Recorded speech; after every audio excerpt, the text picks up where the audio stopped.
আজ 4th December 2023। ঘুম থেকে উঠেই দেখছি ঘরের ছোট আলোটাও দপদপ করে নিভে যাচ্ছে।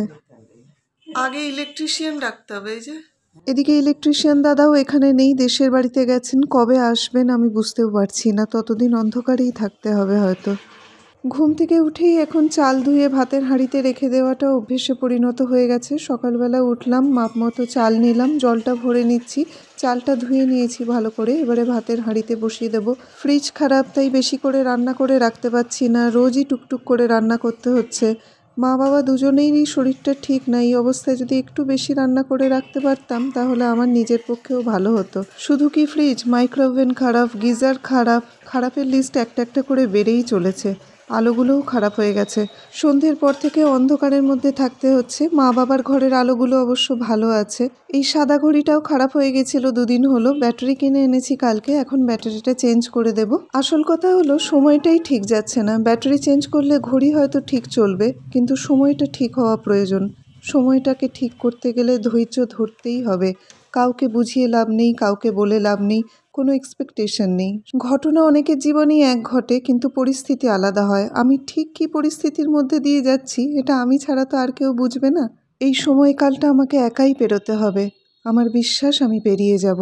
নিজের মনকে নিজেই শান্ত করে রান্নাবান্নার দিকে এগোলাম। যা আনাজ ছিল সেগুলোকে ভালো করে ধুয়ে নিলাম। আয়া দিদির জন্য সামান্য চিনি দিয়ে রটি আর 2টো বিস্কিট দিলাম। এবারে একটা লাউয়ের তরকারি করছি। এটা আমি দেখেছি ইউটিউবে, বেশ একটু অন্য রকমের। এর সাথে করেছি আলু ভাজা, কাঁচকলা ভাজা আর উচ্ছে ভাজা। বাবাকে দিয়ে দিলাম সব কিছু দিয়ে, তার সঙ্গে ডালও ছিল অবশ্য। এবার আমি আর মাও খেয়ে নেব। বাবা, আমি আর মা একসাথেই খেয়ে নিই।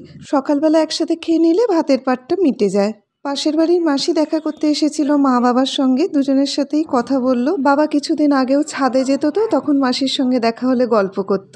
বাবার সাথে সন্ধেবেলায় আমি একটুখানি গল্প করি।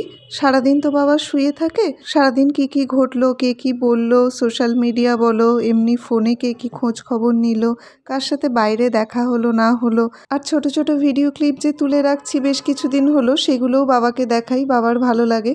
বাবার সঙ্গে একটুখানি গল্প করলে আমারও মনটা ভালো লাগে। সকালের আর দুপুরের খাবারটা আমরা তিনজনে একই খাই, কিন্তু সন্ধেবেলা আমি যেহেতু ফল খাই, বাবা প্রত্যেক দিন সন্ধেবেলায় আমায় জিজ্ঞাসা করে, কি খেলি রে মা?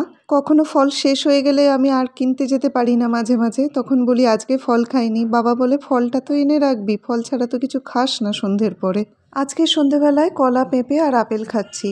বাবা একটু চিড়ে ভেজা খাবে, তার সাথে ফল খাবে, আর মা একটু ভাত খাবে, তার সাথে ফল খাবে। এক ভাই দেখা করতে এসেছিল, সে এত রকমের ফল এনেছে, একদম টেবিল ভর্তি করা। অন্যদিন 9টা 9:30টায় ঘুমিয়ে পড়ি, আজ 11:45 বাজে ঘুম আসছে না। যাই হোক, শেষে ঘুমিয়ে পড়েছিলাম এক সময়। আজ 5th ডিসেম্বর ভোর 5টায় ঘুম ভাঙলো। উঠে দেখছি একদম মেঘলা চারদিকটা। নিজের ঘরটা পরিষ্কার করে চেয়ারের ওপরে বাবার প্রয়োজনীয় সব জিনিস রেখে দিয়েছি। আয়ামাসি এসে গেছেন, তারপরে মায়ের সাথে বসে একটু গল্প করলাম।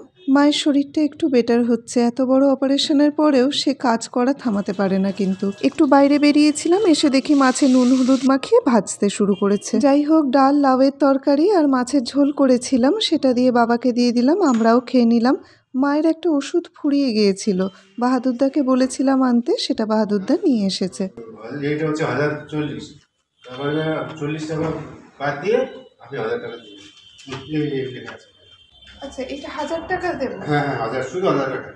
আর এর আগের বারে তোমায় 100 টাকা দিয়েছি, ওটা দাও, আমি 1000 টাকাটা তোমায় দিয়ে দিচ্ছি। কারণ যেটা বলেছে সেটাই খাওয়াতে হবে, অন্যটা খাওয়ালে হবে না। তুমি যেটা এনেছিলে না, ওটাই সিভি কথাটা লেখা ছিল না।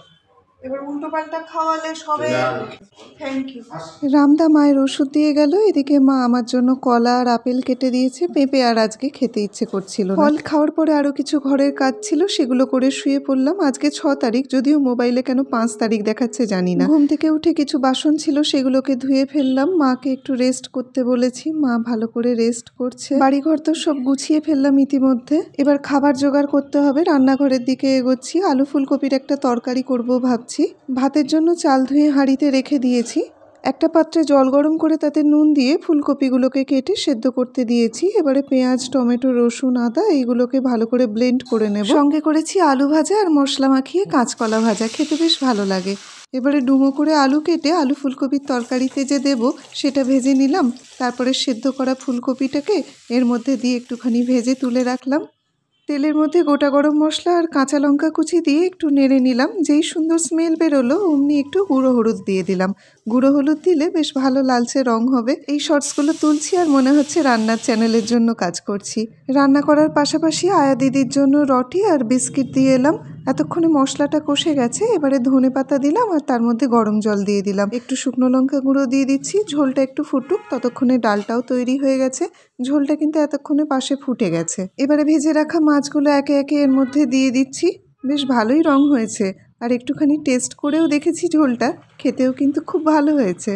এর মধ্যে এবার পড়বে ভেজে রাখা ফুলকপিগুলো। ফুলকপির যে রসটা আছে সেটা মিশলে দারুণ টেস্ট লাগে। আলু ফুলকপি দিয়ে ভেটকি মাছের ঝোল আমাদের তিনজনেরই খুব পছন্দ। কাঁচকলা ভাজা, আলু ফুলকপির ঝোল ভেটকি মাছের আর ডাল, এই দিয়ে আমরা সকালে খাবার খেলাম। খাওয়া দাওয়ার পর মা খাটে বসে ঠাকুরের দিকে তাকিয়ে রয়েছে। আর তো মেঝেতে বসতে পারে না, ডাক্তার বারণ করে দিয়েছেন। কিছু বাসন ছিল, সেগুলো মেজে তুলে রাখলাম।